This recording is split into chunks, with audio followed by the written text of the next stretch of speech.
Relato escalofriante del maestro Arcelio Huerta. Aportación de la panificadora Pan Grande de Acámbaro. Cuenta don Arcelio, maestro panadero, que en el año de 1906, en la esquina de las calles conocidas en aquellos tiempos como el Tepolote y la Enseñanza, vivía una familia integrada por don Josefino Huerta y su esposa, doña Eusebia de la Llata. Padres responsables y cariñosos de 4 jovencitos: Ponciano, Anastasio, Arcelio y Micaela. El maestro trabajaba en la recién construida escuela primaria Benito Juárez, mientras su esposa se dedicaba a las labores propias del hogar, aunque en ocasiones vendía unos panecitos en el atrio parroquial de la ciudad de Acámbaro. Sus hijos, Arcelio de 14 años y Anastasio de 12, eran alumnos del maestro Arcadio, un personaje muy chapado a la antigua, serio y bastante estricto. Mientras el más joven trataba de memorizar las tablas con su maestra Lucita, algo que por la inquietud de este par de chicuelos era en verdad imposible. Simplemente no les gustaba para nada el estudio, y preferían ante todo la andanza y la pinta para darle sabor a sus diabluras.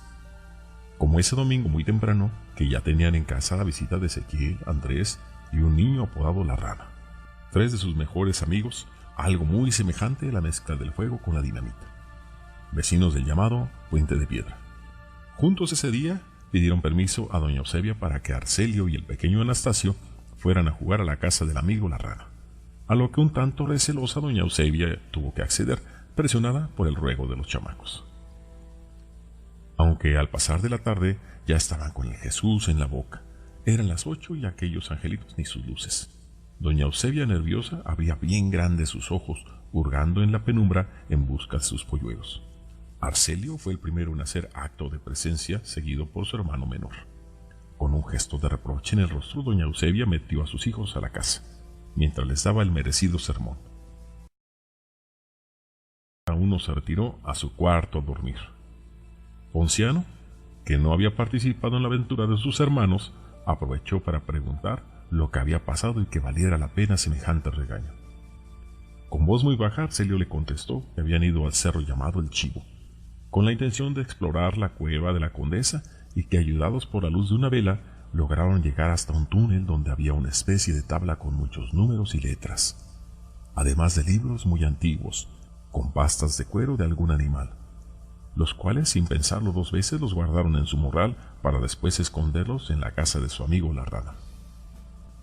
El domingo siguiente se volvieron a reunir en la casa de este, quien ya le había platicado de este hallazgo a un señor que trabajaba en la hacienda de San Cristóbal, quien, sumamente espantado, le insistió repetidamente que era necesario que los objetos se arrojaran a las aguas del río Lerma, por tratarse de objetos creados por el demonio, lo que por una oreja le entró y enseguida le salió por la otra, sin darle crédito a las recomendaciones del capataz de la hacienda.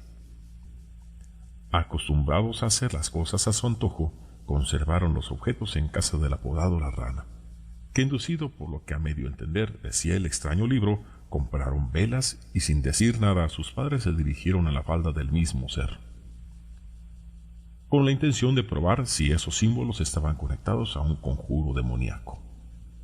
El tiempo avanzó sin que los chamacos se percataran que las sombras de la noche habían hecho apenas perceptible el camino de regreso. Fue entonces, sin saber cómo o de qué forma, se dieron cuenta que a su lado se encontraba un hombre vestido completamente de negro, acompañado de un mastín de enormes colmillos y mirada escalofriante. Aquel hombre los miraba atento mientras en su cara se dibujaba una sonrisa diabólica. Arcelio y sus amigos no podían moverse, todo su cuerpo estaba petrificado. El miedo había obstruido su garganta, pidiendo que éstos pudieran gritar para pedir ayuda. Sin más, el extraño hombre les saludó, a cada uno por su nombre y presentándose como el dueño de aquella tétrica cueva, y que de su parte no había inconveniente alguno para recibirlos en su aposento, y como prueba de su amistad les haría un obsequio. Lentamente metió la mano en su pequeño costalito de tela y sacó unas frutas de aspecto extraño y desconocido, para después desaparecer entre las sombras de los árboles y un sinfín de matorrales. Después, y sin pensarlo 2 veces, emprendieron el camino cerro abajo, comiendo las extrañas frutas, sin darse cuenta del efecto eufórico que les había provocado, al momento que babeaban y reían sin control alguno, sin imaginar siquiera que el de obsequio de aquel raro personaje de alguna manera había afectado sus mentes. 15 días después decidieron visitar aquella cueva, cargando el libro y las extrañas tablas grabadas con letras y extraños números. Al llegar a la entrada, el que dijo llamarse don Guillermo ya los estaba esperando. Su perro por alguna razón no lo acompañaba como la vez anterior. Tal vez por eso los jovencitos se dieron valor para reclamarle el efecto causado por los raros frutos, explicando que lo hizo sin ninguna mala intención, pues no le agradaba ver triste a la gente, pero en su caso estaba dispuesto a disculparse por su errónea intención. Al día siguiente, el rito continuó con bailes y cantos alrededor de raros símbolos y una fogata alimentada con ramas secas que habían colocado al centro de la cueva. Ahora conoceréis el magno poder de la Ouija, dijo su anfitrión, levantando la tabla por encima de sus cabezas. Con ella podéis comunicarte con tus abuelos ya muertos. Por esos días, se contaba que uno que otro veía a estos jovencitos llegar por el llamado puente de piedra, muy avanzada la noche, acompañados de un enorme mastín negro y un extraño ser de alas muy grandes. Con el pasar de los días, los jóvenes se repartieron los diabólicos objetos. La rana recibió 3 y Arcelio de igual manera tomó los suyos para después tomar la decisión de guardarlos en su cuarto, sin imaginarse siquiera que a partir de ese día aparecerían entre las sombras unas horribles figuras alargadas, acechantes y burlonas en el interior de su habitación. Mientras por la ventana podía ver una lechuza que lo observaba fijamente a través del vidrio. Cierta noche su hermano Anastasio le preguntó que con quién platicaba por la noche, pues no dejaba dormir. Este le contestó que había ido don Guillermo a invitarlo a una fiesta la siguiente noche del 24 de junio, pero tenía que usar ropas de color negro. Desde ese día, la imagen de Cristo y de algunos santos de doña Eusebia desaparecieron misteriosamente. La imagen de San Francisco había sido quemada. Los perros alrededor se la pasaban aullando y algunos comentan que por alguna extraña razón se escondían debajo de la mesa o las camas, como si algo de otro mundo hubiera robado la tranquilidad de ese hogar. Llegado el día 24 de junio, Arcelio no durmió en su casa, pues se hizo presente hasta las 6 de la mañana, entrando a escondidas de sus padres para no ser amonestado. Su ropa tenía el aroma del azufre. Ese mismo día por la noche le platicó a su hermano que don Guillermo lo llevó a otro lugar donde le dieron a tomar algo que de inmediato le había puesto a dormir, para después encontrarse rodeado de bellas mujeres. Al principio le pareció un ambiente muy extraño, pero a la vez sumamente seductor. Y por nada del mundo se iba a perder la siguiente invitación. Don Guillermo se hacía presente con la forma de un enorme perro negro o lechuza en busca de Arcelio, que ya había perdido por completo aquel miedo que le hacía desconfiar en un principio. Uno de esos días, Anastasio y sus hermanos fueron despertados abruptamente por los gritos de su hermano, que daba golpes al aire, tirado en el suelo como si fuera salvajemente atacado por alguien más fuerte que él.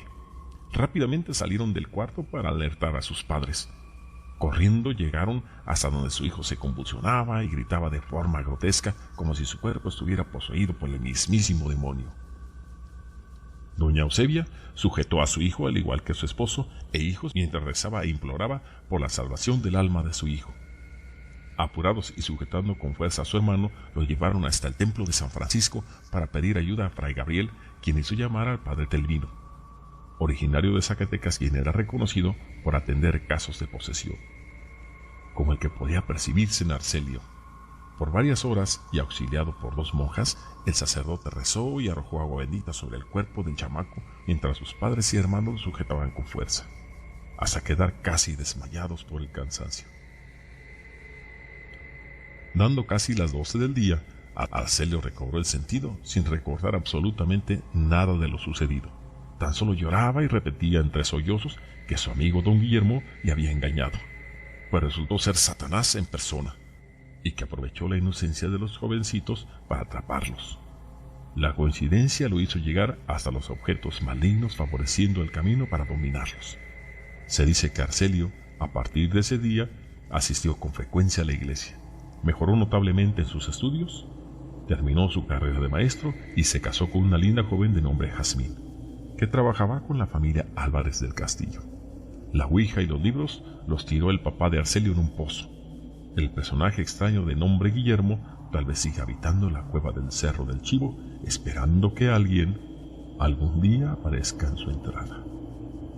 Esta historia se encontró en una caja de madera junto con unos libros de escuela y 2 lápices, pertenecientes al maestro Arcelio Huerta, y que fue rescatada cuando su casa fue derribada en la calle Madero de la ciudad de Acámbaro, Guanajuato.